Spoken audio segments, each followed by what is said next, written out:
ছাগলগুলো গরমের দিনের কারণে এখনো ঘরে প্রবেশ করতে দিইনি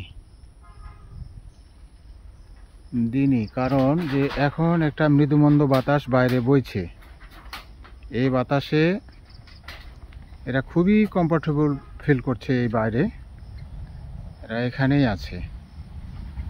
তো এই গুমসা আবহাওয়ার ভিতরে এদেরকে ঘরে প্রবেশ করতে দিলে মানে সমূহ ক্ষতির সম্ভাবনা আছে। এই জন্য আমি নিজেই খেয়াল করলাম যে এদের ঘরে ঢুকতে না দিয়ে গত 3 দিন থেকে আমি এদেরকে বাইরে এভাবে রাখছি রাত 10টা পর্যন্ত। 10টা পর্যন্ত এরা এইভাবেই থাকবে। আর সুন্দর বাতাস বইছে, এই বাতাসে তারা কমফোর্টেবল ফিল করছে। এর আগে অনেকে শুয়েছিল, আবার কেউ দেখলাম উঠে গেল আমি কাছে আসাতে। তো এটা একটা সুবিধাজনক বিষয়। এরা বেশ আরামে আছে।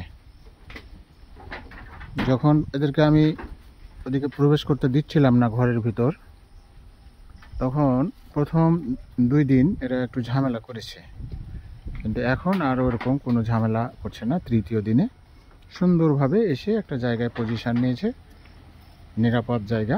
এই ঘেরা আছে এসব জায়গাগুলো তারের বেড়া দিয়ে। আর এদিকটা ফাঁকা আছে। এখান দিয়ে শিয়াল টিয়াল আসার সম্ভাবনা আছে, না আসা নয়। তো বিষয়টা খেয়াল রাখতে হচ্ছে। এখন 10টা পর্যন্ত এটা না ঘরে প্রবেশ করা পর্যন্ত খেয়াল রাখতে হবে। মানে এই এলাকায় প্রচুর পরিমাণে শিয়াল আছে। সন্ধ্যা লাগার সাথে সাথে শিয়ালেরা এইসব জায়গায় পায়চারি করে বেড়ায়। তো আমি আসার পর থেকে এই শিয়াল এলাকায় আমি দেখিনি, কিন্তু কখন হানা দিবে এটা তো বলা যায় না। এই জন্য সাবধানতা অবলম্বন করা দরকার আছে। সুবিধা কিছু নিতে হলে কিছু অসুবিধার সৃষ্টি হবে।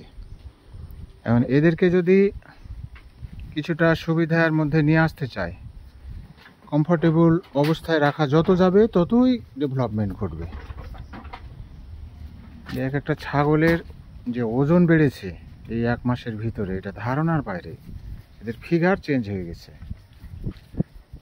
মানে কি আর বলবো, এটা খুবই সুইটেবল একটা সিস্টেম যে ছাগলগুলোকে চড়াতে হবে অথবা ফ্রি ছেড়ে রাখতে হবে, ঘোরাফেরা করবে আর রাত্রেবেলা ঘরের ভিতরে থাকবে। তো এইভাবে পর্যাপ্ত ছাগল পালন করা যে কত মানে আরামের, কত যে সুবিধা, এটা আমি নিজে অনুভব করছি। যে এখানে 62টি ছাগল থাকার সুবাদে যে অসুবিধাগুলো বা যে এগুলো হচ্ছে, যদি এখানে দেখা যায় 100 বা 200 ছাগলও থাকে, ওই একই সমস্যা, একই লোকে চড়ায় নিয়ে আসবে, একই রকমই হবে। তবে কিছুটা সমস্যা আছে, যখন চারিদিকে ধানের আবাদ হয়ে যাবে তখন শুধু বাগানের ঘাস খেয়ে এদের মানে জীবিকা হয় কিনা, জীবন চলে কিনা, সে ব্যাপারে এখন থেকেই ভাবতে হবে। প্রয়োজন বোধে এদের সমপরিমাণ ঘাসের বাগান, ঘাসের জমি তৈরি করে রাখতে হবে। তাহলে যে ওই সময় খাবারের অভাব হবে না। এখন সামনের যে বর্ষাকাল, সেই বর্ষাকালে এই ব্যাপারে সতর্কতা অবলম্বন করা দরকার, পরিকল্পনা গ্রহণ করা দরকার।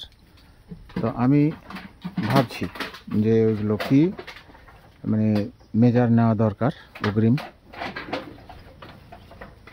কারণ এই সেক্টরে যে প্রচুর লাভজনক একটা ব্যবসা, সেটা তো আমি আগেই জেনেছি। এখন ভালো অবস্থান আরও বুঝতে পারছি যে হ্যাঁ, যে এর ভিতরে অনেক কিছু লুকিয়ে আছে। ধন্যবাদ।